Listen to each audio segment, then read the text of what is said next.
A 바이브런트, 리얼리스틱 포스터인 A 드라마틱 커리언 드라머 스타일, A 미들에이지드만 인 A 솔 어파어트먼트, 클러칭 A 페리테일 복 위드 A 세터드 팹리 포토 니어바이, 히즈 페이스 에치트 위드 RAW 이모션 언더 브라이트 데일라이트 스트리밍 스루 윈도우즈, A 영걸인 더 백그라운드 터닝 어웨이, 오버레이드 위드 볼드 커리언 텍스트 단에는 대학 시절의 연인에게 떠났고, 딸은 그를 동화 속 아빠라 불렀다. 인 스트라이킹 레드 판트 포샤킹 인트리그 앤드 에이 스몰 오디오 아이칸 위드 오디오 텍스트 인 더 바텀 코어너 이보킹 인텐스 팹리 빈네일 앤드 리뎀프션.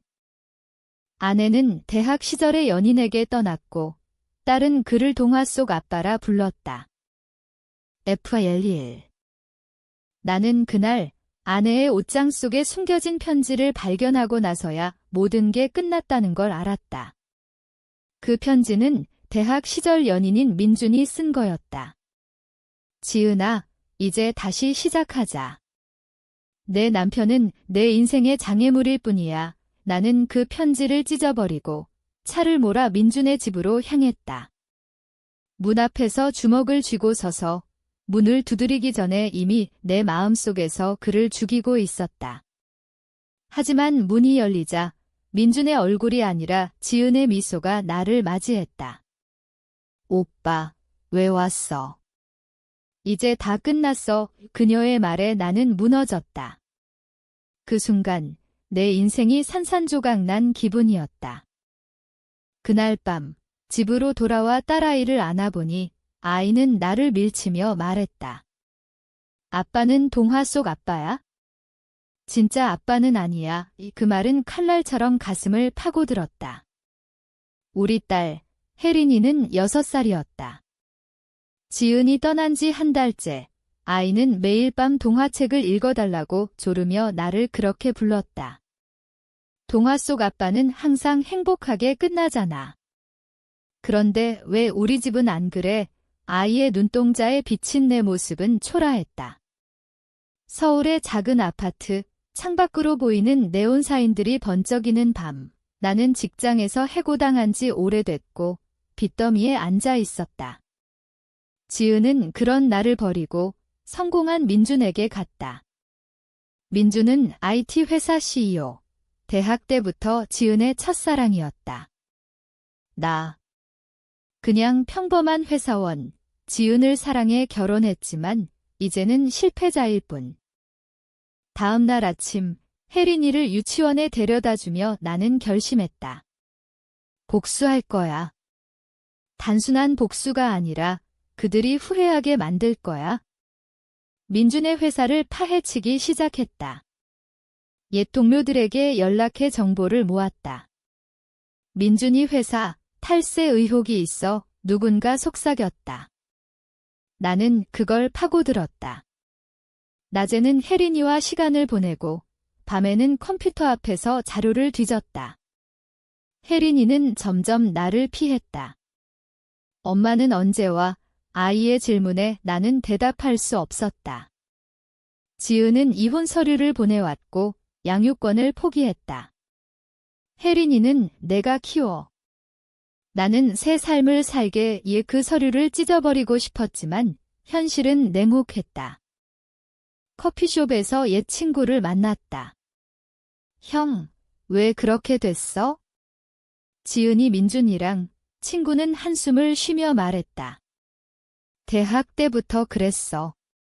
너는 모르겠지만 지은은 민준을 잊지 못했어. 내가 결혼 제안할 때도 망설였대. 그 말에 분노가 치밀었다. 나는 민준의 SNS를 뒤졌다. 그들의 사진, 행복한 미소. 혜린이의 생일 파티조차 없이 떠난 지은. 나는 그 사진을 캡처해 익명으로 민준 회사 직원들에게 보냈다. CEO의 불륜, 회사 이미지를 망친다. 작은 파문이 일었다. 하지만 그게 시작이었다. 혜린이와 함께 공원에 갔다. 아이는 그네를 타며 웃었지만 눈빛은 쓸쓸했다. 아빠, 왜 엄마는 안 와? 동화 속 엄마는 항상 돌아오잖아. 나는 아이를 안으며 속으로 다짐했다. 내 엄마를 후회하게 만들 거야? 그날 저녁, 민준의 회사에 대한 제보를 준비했다. 탈세 증거, 옛 동료가 준 자료. 나는 그것을 세무서에 보낼 계획이었다. 하지만 마음 한구석이 불안했다. 이게 정말 복수일까? 아니면 내 인생의 파괴? 시간이 흘렀다. 혜린이는 점점 말수가 줄었다.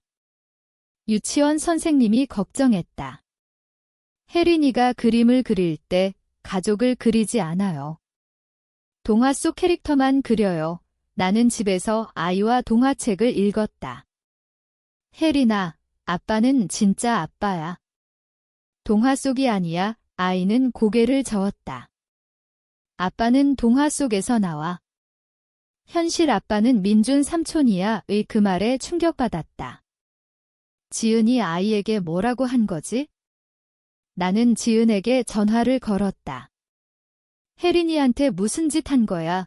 그녀는 차갑게 대답했다. 진실을 말했을 뿐이야. 너는 우리 삶의 일부가 아니야. 전화가 끊어지자 나는 벽을 쳤다. 피가 흘렀지만 아픔은 느껴지지 않았다. 복수를 실행하기로 했다. 세무서에 자료를 보냈다. 익명으로. 며칠 후 뉴스에 민준 회사 세무조사 소식이 나왔다. 나는 TV를 보며 웃었다. 하지만 혜린이가 울었다. 아빠, 왜 웃어? 무서워 가희의 눈물에 내 웃음이 멈췄다.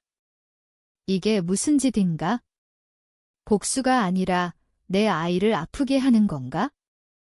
약 1022. FILE.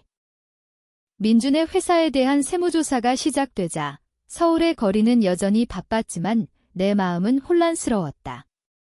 뉴스를 보며 속으로 쾌재를 불렀다. 이제 내가 느껴봐. 잃는 기분을 하지만 밤이 되면 혜린이의 울음소리가 들렸다. 아이는 꿈에서 깨어나 엄마라고 외쳤다. 나는 아이를 안고 달랬다.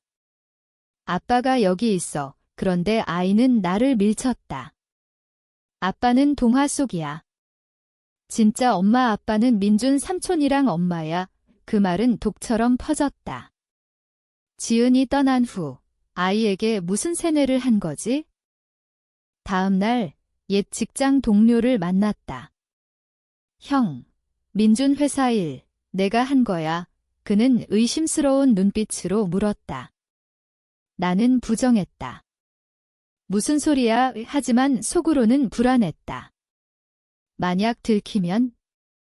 혜린이를 잃을 수도 있어? 집으로 돌아와 아이와 함께 저녁을 먹었다.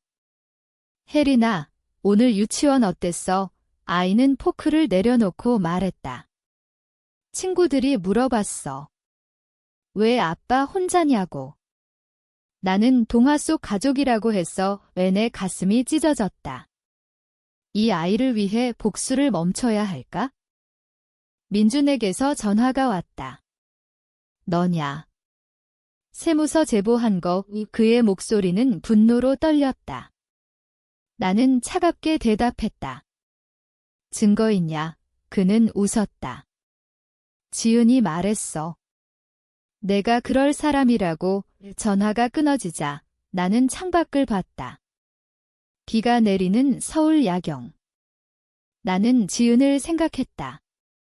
대학 때 만난 그녀, 웃는 얼굴. 결혼 후 나는 직장에서 승진을 포기하고 가족을 택했다. 그런데 그녀는 민준을 선택했다. 왜? 혜린이와 함께 쇼핑몰에 갔다. 아이는 장난감을 보며 웃었다. 오랜만에 보는 미소. 하지만 갑자기 아이가 울었다. 엄마가 사줬던 인형이야. 나는 아이를 안고 속으로 맹세했다. 내 엄마를 데려올게. 아니, 내가 행복해지게 할게. 그날 밤, 민준 회사에 대한 더 많은 자료를 모았다. 뇌물 의혹, 직원 증언. 나는 그것을 언론에 제보할 계획이었다. 하지만 다음 날 지은이 집으로 왔다. 혜린이 보러 왔어. 그녀의 모습은 여전했다. 아름답고 차갑게. 혜린이는 엄마를 보며 달려갔다. 엄마, 지은은 아이를 안고 나를 노려봤다. 너 때문에 민준이 회사 망할 판이야. 나는 대답했다. 내가 떠난 대가야. 그녀는 웃었다. 너는 항상 약했어. 대학 때도 민준을 이기지 못했지. 그 말에 과거가 떠올랐다. 대학 동아리에서 지은을 두고 민준과 경쟁했던 날들. 나는 졌다. 지금도 지는 건가? 지은이 떠난 후 혜린이는 더 울었다. 엄마 왜 갔어? 나는 아이에게 동화를 읽어줬다. 동화 속에서는 모두 행복해져. 아이는 말했다. 하지만 우리는 아니야. 왜 내 복수가 아이를 아프게 한다는 걸 깨달았다. 멈춰야 할까? 아니, 아직 아니야. 민준의 회사가 흔들리자 그는 나에게 연락했다. 만나자. 카페에서 만난 그는 지쳐 보였다. 지은을 사랑해. 혜린이도 내 딸처럼 키울게. 그 말에 분노가 폭발했다. 혜린이는 내 딸이야. 나는 주먹을 날렸다. 카페가 소란스러워졌다. 집으로 돌아와 혜린이를 안았다. 아이는 졸린 눈으로 말했다. 아빠, 싸웠어. 나는 고개를 저었다. 아니야. 동화 속에서 이겼어. 하지만 현실은 달랐다. 다음 날 경찰서에서 연락이 왔다. 폭행 신고입니다. 김민준이 나를 고소했다. 나는 변호사를 찾았다. 빚이 더 쌓였다. 혜린이는 유치원에서 싸움을 했다. 친구가 아빠 나쁘다고 해. 선생님의 말에 나는 무너졌다. 이 모든 게 내 탓인가? 복수를 계속했다.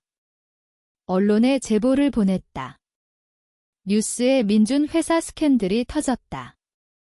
주가가 떨어졌다. 지은에게서 메시지. 너 때문에 우리 삶이